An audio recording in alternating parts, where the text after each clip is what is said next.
click wrap ចឹងវានឹងធ្វើការធ្លាក់ចុះក្រោមតោះគ្នាយើងចឹងឥឡូវនេះខ្ញុំបន្តពីវីដេអូមុនគឺខ្ញុំនឹងធ្វើការ fetch data នៅលើ client side វិញម្ដងនៅលើ client side គឺខ្ញុំសូមប្រើប្រាស់នៅ hook ចំនួន2នៅក្នុងវីដេអូហ្នឹងគឺទី1គឺ use state ទី2គឺ user fetch ហើយមែនតើទៅចំពោះ Next.js វាជា server base បានន័យថា everything គឺវា run លើ server ក្នុងករណីចាំបាច់ណាមួយដែលយើងនៅលើ server អត់មានធ្វើអត់កើតចាំយើងមកធ្វើការ fetch data នៅលើ client side អញ្ចឹងដើម្បីធ្វើការ fetch បានគឺដំបូងគឺយើងត្រូវប្រើប្រាស់នៅ hook អញ្ចឹងនៅក្នុង Next.js គឺយើងត្រូវតែប្រកាសនេះ use client សិនបានវាចាត់ទុកថាfunctional component មួយហ្នឹងគឺជា client អញ្ចឹងដើម្បីធ្វើការប្រើប្រាស់វាបានដំបូងខ្ញុំមាន endpoint ដោយតាចាស់ដែរទេ endpoint ប៉ុណ្ណេះដែរទេខ្ញុំសូម copy ទុកមួយតោះ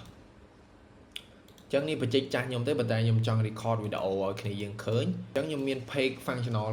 page មួយចឹងដំបូងយើងធ្វើការមាននៅរបស់មួយដើម្បីធ្វើការ store តម្លៃដែលយើងបាន fetch មកហ្នឹងចឹងដំបូងគឺយើងត្រូវការបង្កើតវាបែបនេះការប្រើប្រាស់ state អញ្ចឹងដោយសារតែយើងផ្ទុកទៅលើ user ចឹងយើងដាក់ user មកអូខេហើយមួយទៀតគឺយើងដាក់អីគេ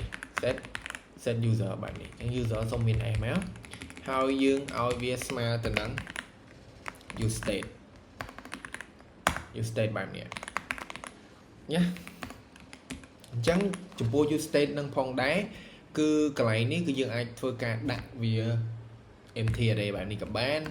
ដាក់វា empty string ដាក់វាលេខ0បែបនេះក៏បានប៉ុន្តែយើងត្រូវចាំថា data ដែលយើង fetch មកហ្នឹងគឺវាជា array នៃ object អញ្ចឹងយើងដាក់ empty array ទៅអូខេ empty array ប៉ុណ្ណឹងមកបានអញ្ចឹងចំពោះគ្នាយើងរៀនដល់មេរៀន promise រៀនដល់ asynchronous អីហ្នឹងគឺយើងដឹងហើយមិនបានយើងត្រូវការប្រើប្រាស់ hook state មួយហ្នឹង hook use state មួយហ្នឹង sorry តោះខ្ញុំមិនជា detail អីទេគ្រាន់តែបង្ហាញដើម្បីជាកលឹះឲ្យគ្នាយើងទៅរៀនទេខ្ញុំអត់បង្ហាញ detail ឬក៏បញ្យល់ detail ទេអូខេខ្លាចគ្នាយើងកាន់តែឆ្ងល់ខ្លាំងតោះប៉ុណ្ណឹងបានអញ្ចឹងដើម្បីធ្វើការ fetch នៅលើ client side យើងអាចប្រើប្រាស់នៅ hook use swr ឬក៏ប្រើប្រាស់នៅ user fetch ធម្មតាអញ្ចឹងមូលហេតុដែលយើងប្រើប្រាស់ user fetch ដោយសារតែយើងធ្វើការជាមួយនឹងផ្នែកខាងក្រៅចេញពី web របស់យើងហ្នឹងគឺយើង fetch data មួយ API អញ្ចឹងនៅពេលដែលយើងធ្វើការជាមួយនឹងពពួកខាងក្រៅហ្នឹងគឺវាបង្កើតបានជា side effect អញ្ចឹងហើយបានយើងត្រូវការប្រើប្រាស់ user fetch ដើម្បីទៅ handle ពពួក side effect ហ្នឹងអញ្ចឹងនៅក្នុង user fetch គឺវាមាន component life cycle 3ទៀតចឹងខ្ញុំអត់ detail ទេនិយាយប៉ុណ្ណឹងបានហើយតើយើងត្រូវការប្រើប្រាស់ user fetch យើងមក user fetch វាត្រូវការ callback function បែបនេះហើយវាត្រូវការមាន dependency អញ្ចឹង dependency នេះតាក់ទងជាមួយនឹង component life cycle វាមាន mount មាន unmount មានមួយទៀតខ្ញុំភ្លេចបាត់ហើយគឺវាមាន3អញ្ចឹងដំបូងបើសិនយើងអត់ដាក់ទេបានន័យថាវានឹងធ្វើការ execute ម្ដងហើយម្ដងទៀតម្ដងហើយម្ដងទៀតម្ដងហើយម្ដងទៀតរហូតតតែកាំង browser ពេញ RAM កុំព្យូទ័រយើងតែបើយើងដាក់ dependency ប៉ុណ្ណេះគឺវា run តែម្ដងទេហើយមួយទៀតគឺយើងឲ្យវា depend ទៅលើគេឧទាហរណ៍ថា depend ទៅលើ user អញ្ចឹងនៅពេលដែល user នឹងមានការកែប្រែកន្លែងនេះគឺវានឹងធ្វើការម្ដងទៀតអញ្ចឹងខ្ញុំឲ្យវា fix តែម្ដងទេអញ្ចឹងដើម្បីធ្វើការប្រើប្រាស់វាបានគឺខ្ញុំនឹងធ្វើការប្រើប្រាស់នៅ function fetch ដូចគ្នា function fetch ហើយយើងបោះនៅ endpoint ដែលយើងបាន copy មិញមកដូចគ្នាទេប៉ុន្តែកន្លែងនេះប៉ុណ្ណឹងគឺអត់ទាន់ហើយទេវាអត់ទាន់មានអីដើម្បីទៅទទួលតម្លៃដែលយើង fetch បានមកទេអញ្ចឹងដើម្បីទទួលតម្លៃដែលយើង fetch បានហ្នឹងគឺយើងត្រូវប្រើប្រាស់នៅរបស់មួយគឺ .den វាទទួលជា callback function អញ្ចឹងកន្លែងនេះកន្លែងវងកញ្ចក់មួយហ្នឹងគឺយើងអាចដាក់អក្សរអីក៏បានដែរដាក់ variable អីក៏បានដែរហើយវាជាកន្លែងដែលវាទទួលតម្លៃពីការ fetch មកហ្នឹងទទួលតម្លៃអាការ fetch របស់យើងហ្នឹងអញ្ចឹងខ្ញុំសូមដាក់ថា response អញ្ចឹង response អីគេឲ្យ response ហ្នឹងคล้ายទៅជា .json data អូខេអញ្ចឹងប៉ុណ្ណឹងគឺយើងបាននៅ response របស់យើងចេញពី API របស់យើងហើយប៉ុន្តែសួរថាអានេះមានតម្លៃនៅគឺអត់តមានតម្លៃទេអញ្ចឹងកន្លែងនេះខ្ញុំអាចធ្វើការ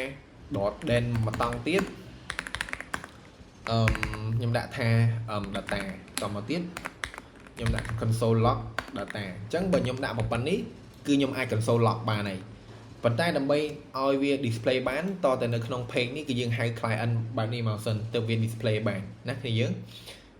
nhom mặt detail thế là dương một mở lừa browser bỏ dương vĩnh hay dương cho local họ bay pon máu vì toàn khơi đề to thì dương expect dương cho mở console log cứ dương đừng khơi array ấy nè cứ via bán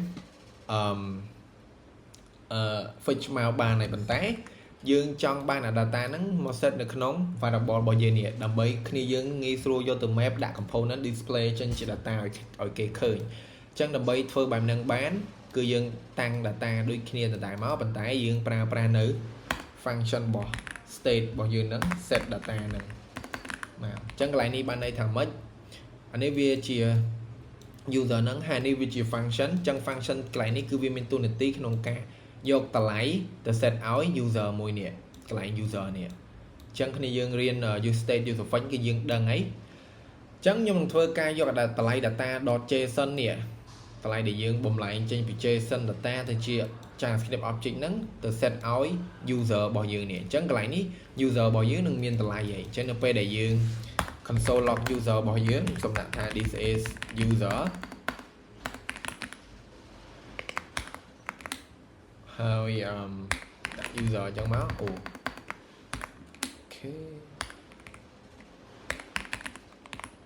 chắc nó phải để nhôm cho mà lên và bao nhiêu mấy người dân khơi như này this is user từ bố việc toàn màu tí bàn tay nó phải để việc fetch bán cái việc bỏ màu tận do một chắc được khi dân khơi cứ việc tranh bẹp nè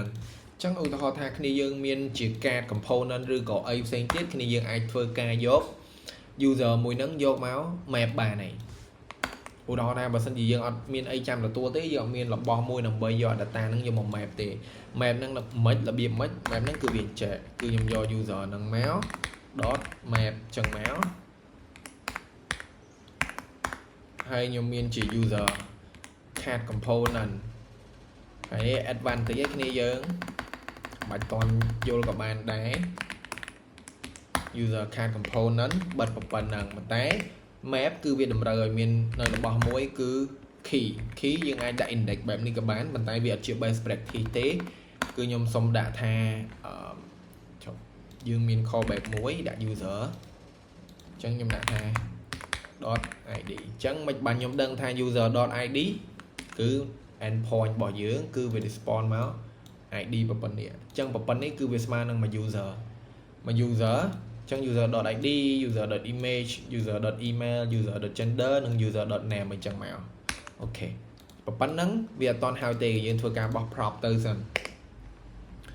អញ្ចឹងខ្ញុំធ្វើការបោះ prop ទៅហើយ prop ខ្ញុំគឺឈ្មោះថា data ហើយយើងបោះឲ្យគេទៅគឺយើងបោះ user អាមួយនេះអូខេប៉ុណ្ណឹងមកយើងកលេចមកមើលនៅលើ component របស់យើងវិញគឺខ្ញុំបានរៀបចំទទួលវាស្រេចគឺទទួលជា data កន្លែងនេះគឺគេហៅថា destructuring គឺជាការចាប់យករបស់ដែលចេញពីក្នុងអា prop មួយហ្នឹងនេះអញ្ចឹងអាទាំងអស់ហ្នឹងគឺវាមាននៅក្នុង data មួយនេះមែនតើទៅគ្នាយើងមិនបាច់ដាក់អញ្ចឹងក៏បានអាចបិទអញ្ចឹងចោលទៅហើយយើងធ្វើបែបនេះក៏បានដែរ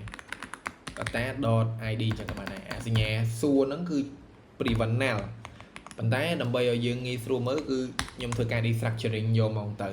អញ្ចឹងប៉ុណ្្នឹងបានអញ្ចឹងវានឹងធ្វើការយកតម្លៃពី data user មួយរបស់យើងដូចដែលយើងឃើញនៅលើនេះអញ្ចឹងយកទៅដាក់តាមកន្លែងមួយអញ្ចឹង component ហ្នឹងខ្ញុំឲ្យGemini ធ្វើឲ្យទេអញ្ចឹងយើងអាចមកមើលនៅលើ page របស់យើងវិញថាតើវាចេញអត់នេះគ្នាយើងគឺវាចេញ data ឲ្យយើងឃើញហើយចឹងបើសិនជាយើងអត់មានប្រើ use state ដើម្បីទទួលយកតម្លៃដែល fetch មកទេគឺយើងអត់មានរបស់អីដើម្បីយកមក map ដើម្បីវាចេញនៅលើ UI របស់យើងអញ្ចឹងទេអាហ្នឹងណាអញ្ចឹងខ្ញុំអាចទៅ set ឲ្យវាឃើញស្អាតតិចក៏បានដែរអញ្ចឹងកន្លែងនេះខ្ញុំសុំclass flick row អញ្ចឹងមកនេះអញ្ចឹងយើងអាចដាក់ gap ចឹងអានេះគឺ Tolwyn CSS គ្នាយើង gap 5អីចឹងមកគឺយើងអាចឃើញហើយប៉ុន្តែអានេះគឺវា overflow យើងអាចកំណត់ width ទៅ width full អីទៅបានហើយflick wrap chẳng vì phơi ca thẹn cho crowd ok chẳng video nắng cứ miền tập phần năng tế chẳng bớt sân chỉ khoa khác rồi còn lên lúc tròn ná xong mà phải tốt hay có xong mà chia sẻ này hay yeah peace out